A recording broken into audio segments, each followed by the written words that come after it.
भरधाव वेगाने येणारी कार डिवायडरवर धडकली आणि घेतला पेट। भरधाव कार चालकाचे नियंत्रण सुटल्याने डिवायडरवर धडकून पेट्रोल टाकी फुटल्याने पेटली। या अपघातात एकाचा कारमध्येच जळून कोळसा झाल्याचे मृत्यू झाला आहे, तर परिसरातील नागरिकांनी कारमधील चौघांना बाहेर काढून त्यांचे प्राण वाचवले। सदर घटना 22 डिसेंबर रोजी दुपारी 4:30 वाजता घडली। अमरावती येथून खामगाव मार्गे उज्जैनला दर्शनासाठी जाणाऱ्या भाविकांच्या भरधाव कार क्रमांक MH24W1904 चे खामगाव अकोला मार्गावरील हॉटेल सुदर्शनजवळ टायर फुटल्याने सदर कार डिवायडरवर जाऊन धडकली। या धडकेत कारच्या पेट्रोल टाकीचा भडका झाल्याने कारने पेट घेतला।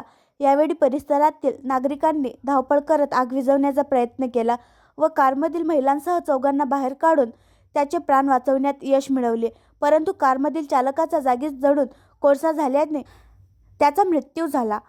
मृतकाचे नाव अरुण बाबूराव चिंचनसुरे राहणार लातूर असे आहे, तर परुत अरुण चिंचनसुरे वय 36, आशिष अरुण चिंचनसुरे वय 32, लक्ष्मी अरुण चिंचनसुरे वय 61, शारदा पुणे 55 सर्व राहणार लातूर हे जखमी झाले आहे। जखमींना तातडीने खामगाव शहरातील खासगी दवाखान्यात उपचारासाठी भरती करण्यात आले आहे।